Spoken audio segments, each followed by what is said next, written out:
Sani dan saya Maria Estefania Bate dari kelas 3C. Dalam video kali ini kami akan menjelaskan mengenai penyakit menular yang meliputi penyakit menular seksual, penyakit pada saluran pernapasan, dan penyakit pada saluran pencernaan. Selamat menyaksikan. Baik, jadi pada kesempatan yang pertama ini kami akan menjelaskan mengenai penyakit menular seksual. Penyakit menular seksual yang kami ambil yaitu gonore. Nah, teman-teman, gonore ini merupakan penyakit kelamin yang disebabkan oleh bakteri yang dapat ditularkan dari satu orang ke orang yang lain. Di sini teman-teman bisa melihat skema rantai penularan gonore. Yang pertama ada mikroorganismenya, yakni Neisseria gonorrhoeae. Kemudian yang berikutnya ada reservoir, yaitu manusia yang melakukan perilaku seks beresiko seperti seks oral, anal, maupun vaginal. Yang ketiga ada port of exit atau pintu keluarnya, yaitu melalui saluran kemih dan juga saluran kelamin. Yang keempat ada transmisi atau cara penularannya. Jadi infeksi gonore ini ditularkan melalui hubungan seksual, melalui cairan sperma ataupun lubrikasi. Kemudian yang berikutnya ada port of entry atau pintu masuknya. Sama seperti port of exit, yaitu saluran kemih dan saluran kelamin. Kemudian yang terakhir ada susceptible. Nah, susceptible di sini merupakan host ataupun pejamu yang memiliki daya tahan tubuh yang lemah, kemudian gaya hidup seperti melakukan hubungan seks bebas pranikah, dan yang terakhir melakukan hubungan seks perilaku seks berisiko seperti ini seks oral, seks anal maupun vaginal. Nah, selanjutnya kita masuk pada bagian segitiga epidemiologi penyakit gonore. Jadi yang pertama ada agent. Agentnya di sini yaitu bakteri Neisseria gonorrhoeae, yang mana bakteri ini akan menginfeksi lapisan dalam dari uretra, kemudian vagina, yang dapat ditularkan melalui hubungan seks ataupun melalui aliran transfusi darah yang di dalamnya itu terdapat bakteri melalui penggunaan jarum suntik ataupun benda tajam yang digunakan secara bersamaan dengan penderita. Kemudian yang berikutnya itu ada host. Jadi teman-teman, host ataupun pejamu di sini merupakan orang yang memiliki imun tubuh yang lemah, kemudian mereka yang sering melakukan hubungan seks bebas pranikah ataupun yang melakukan perilaku seks berisiko seperti seks oral, anal maupun vaginal. Selain itu, biasanya ini terjadi pada orang dengan tingkat pengetahuan dan juga kesadaran yang rendah mengenai pencegahan ataupun penularan dari gonore itu sendiri. Kemudian yang ketiga yaitu lingkungan.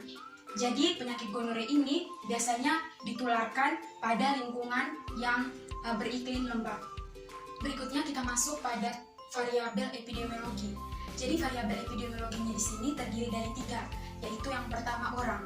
Orang di sini yaitu orang yang melakukan hubungan seksual secara bebas pranikah, yang melakukan hubungan seks perilaku berisiko seperti seks oral, anal maupun vaginal.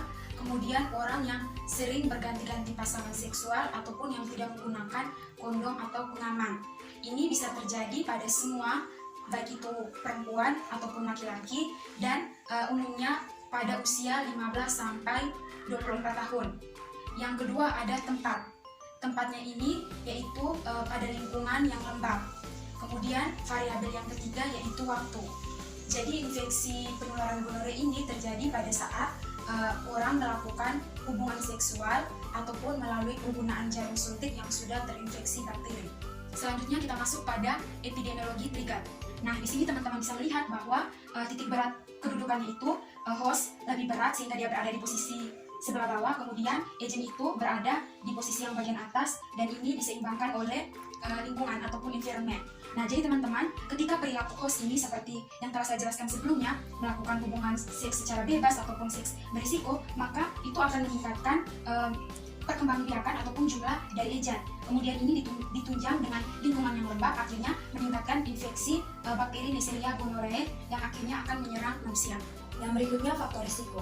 Faktor risiko dari penyakit gonore ini meliputi yang pertama, orang yang sering melakukan hubungan seksual dengan berganti-ganti pasangan, homoseksual dan PSK, wanita dengan usia prasubur atau menopause sering kali rentan terhadap penyakit gonore, bayi dengan ibu penderita gonore, orang yang sering melakukan hubungan seksual tanpa menggunakan kontrasepsi ataupun kondom, atau menggunakan kondom secara tidak tepat, serta orang yang melakukan aktivitas seksual berisiko.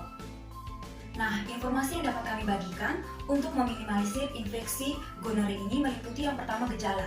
Gejala khas penyakit gonore yang sering terjadi pada pria ini meliputi yang pertama keluarnya cairan jernih, keruh dan kuning pada lubang kencing, terasa nyeri dan panas saat buang air kecil, serta merah dan bengkak pada kelamin.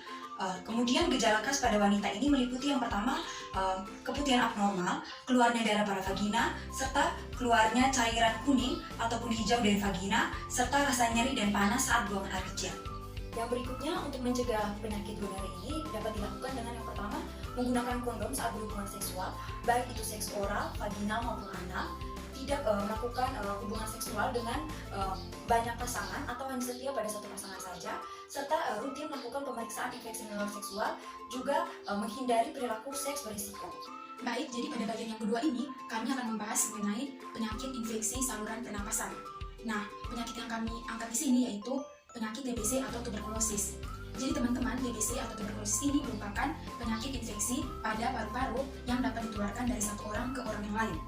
Di sini teman-teman bisa lihat skema rantai penularan TBC. Yang pertama ada mikroorganisme, yaitu disebabkan oleh Mycobacterium tuberculosis. Kemudian yang kedua ada reservoir, yaitu manusia, khususnya pada saluran pernapasan. Yang ketiga yaitu port of exit atau pintu keluarnya, yaitu saluran pernapasan. Yang berikutnya yaitu transmisi atau cara penularannya. Jadi infeksi penularan TBC ini melalui droplet yang ditularkan pada saat seseorang berbicara, batuk, bersin ataupun tertawa. Yang berikutnya yaitu port of entry atau pintu masuknya, yaitu saluran pernapasan juga. Dan yang terakhir yaitu susceptible, yakni host atau pejamu yang memiliki imunitas yang rendah. Kemudian orang dengan penyakit kronis seperti HIV, tinggal di daerah yang kumuh ataupun yang tidak bersih, dan kemudian cakupan gizinya rendah. Nah, yang berikutnya kita akan membahas mengenai segitiga epidemiologi penyakit TBC. Yang pertama ada agent. Jadi, agen penyebab penyakit TBC ini yaitu bakteri Mycobacterium tuberculosis, yang mana merupakan suatu basil aerobik yang tahan terhadap asam dan dapat ditularkan melalui udara. Bakteri ini berbentuk kecil dan hanya dapat hidup pada manusia. Karena sifatnya yang aerobik atau membutuhkan oksigen, makanya bakteri ini banyak ditemukan pada paru-paru. Kemudian host yang kedua yaitu host atau pejamu.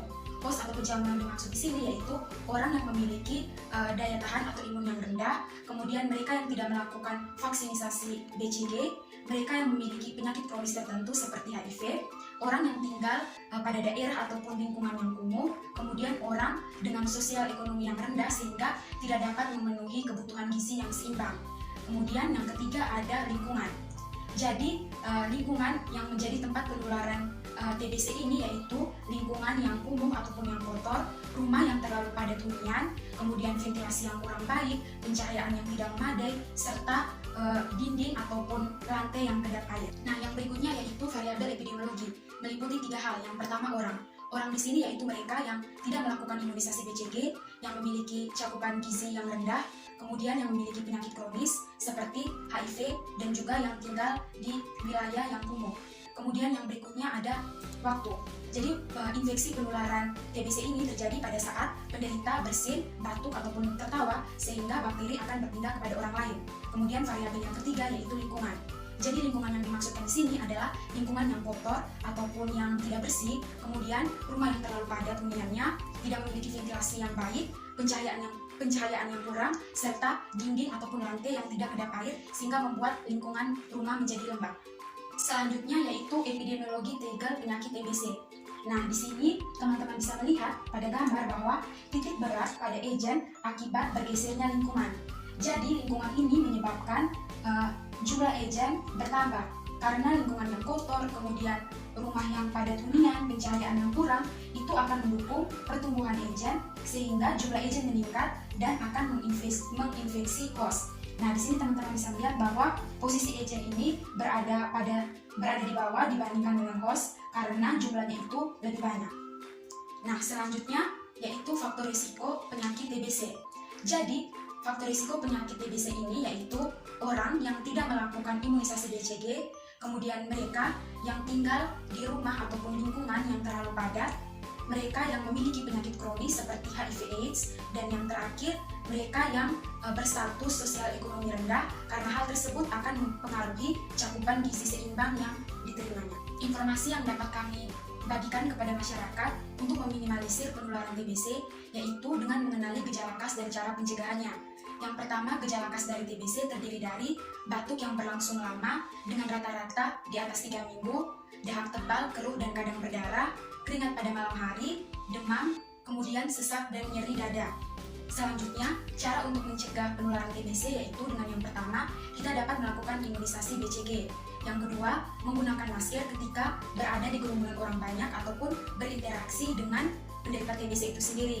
Yang ketiga, menutup mulut saat berbicara, bersin, ataupun tertawa. Yang berikutnya, tidak membuang ludah ataupun dahak di sembarang tempat. Dan yang terakhir, memastikan agar sirkulasi udara itu baik dengan sering membuka jendela ataupun pintu rumah. Berikutnya, penyakit pada saluran pencernaan. Penyakit pada saluran pencernaan yang kami ambil adalah diare. Diare sendiri merupakan salah satu penyakit pada saluran pencernaan di mana feses atau tinja ini menjadi lembek dan keluar dalam jumlah yang banyak. Nah, yang dapat kita lihat di sini yang pertama, skema rantai penularan diare.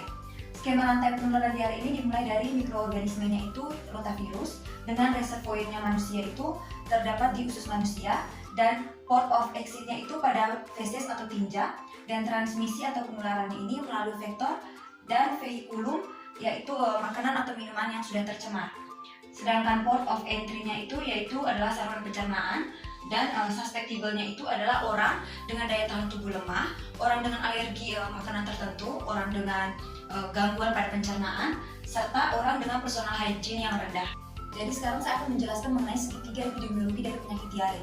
Segitiga epidemiologi dari penyakit diare ini diawali dengan agent. Agent untuk penyakit diare ini dapat berupa bakteri maupun virus, namun paling umum disebabkan oleh rotavirus. Infeksi oleh rotavirus ini mengakibatkan peradangan pada saluran pencernaan. Yang kedua adalah host. Host untuk penyakit diare adalah manusia dan paling sering terjadi pada anak-anak. Untuk host ini dipengaruhi oleh 2 faktor, yaitu faktor perilaku dan pengetahuan. Faktor perilaku ini dapat berupa tidak mencuci tangan sebelum dan setelah makan, tidak memperhatikan personal hygiene, serta buang kotoran feses maupun tinja di sembarang tempat. Sedangkan faktor pengetahuan ini di mana seseorang tidak memiliki pengetahuan cukup mengenai penularan dan pencegahan dari penyakit diare ini. Yang ketiga ada lingkungan. Penyakit diare ini paling sering terjadi pada lingkungan dengan sanitasi yang buruk, serta lingkungan yang tidak memiliki jamban yang layak, juga akses terhadap air bersih yang kurang. Yang berikutnya variabel epidemiologi. Variabel epidemiologi ini dimulai dengan yang pertama orang. Penyakit diare ini menyerang semua golongan umur dari anak-anak hingga dewasa. Yang kedua tempat. Penyakit diare ini paling sering terjadi pada tempat dengan sanitasi yang kotor, pengolahan sampah yang buruk, akses terhadap air bersih yang kurang, serta jamban yang tidak layak. Kemudian ada waktu. Waktu ini ketika seseorang mengonsumsi makanan dan minuman yang sudah terkontaminasi. Nah, yang berikutnya saya akan menjelaskan mengenai epidemiologi trigger dari penyakit diare. Di sini dapat dilihat bahwa titik berat pada agent akibat bergesernya lingkungan. Faktor lingkungan seperti sanitasi yang buruk, tidak tersedianya jamban yang layak, dan akses terhadap air bersih yang sulit mengakibatkan populasi dari agent ini meningkat sehingga dengan mudah dapat menginfeksi host, sehingga host tersebut mudah atau gampang terserang penyakit diare. Yang berikutnya yaitu faktor risiko. Faktor risiko terjadinya penyakit diare ini meliputi yang pertama, pengolahan dan penyimpanan makanan dan minuman yang buruk. Yang kedua, pengolahan limbah ataupun sampah yang tidak baik. Yang berikutnya, sanitasi lingkungan yang buruk. Yang berikutnya lagi yaitu akses terhadap air bersih yang kurang dan penyediaan jamban yang kurang layak. Nah, yang berikutnya saya akan menjelaskan mengenai epidemiologi trigger dari penyakit diare. Di sini dapat dilihat bahwa titik berat pada agent akibat bergesernya lingkungan. Faktor lingkungan seperti sanitasi yang buruk, tidak tersedianya jamban yang layak, dan akses terhadap air bersih yang sulit mengakibatkan populasi dari agent ini meningkat sehingga dengan mudah dapat menginfeksi host, sehingga host tersebut mudah atau gampang terserang penyakit diare. Informasi yang dapat kami bagikan kepada masyarakat untuk meminimalisir penyakit diare ini berupa yang pertama, gejala. Gejala dari penyakit diare yang paling umum ini yang pertama, feses atau tinja yang lembek serta keluar dalam jumlah yang besar. Yang kedua, mual dan muntah. Yang ketiga, munculnya darah pada feses. Dan yang terakhir, pusing dan lemah. Yang berikutnya, cara mencegah. Cara mencegah penyakit diare ini dimulai dari pemberian makanan yang bersih, menyediakan air yang bersih, membuang sampah pada tempat sampah, menyediakan fasilitas jamban yang baik, memperhatikan kebersihan diri, memperhatikan kebersihan lingkungan, juga memberantas lalat. Demikian penjelasan dan informasi dari kami. Semoga bermanfaat. Dah.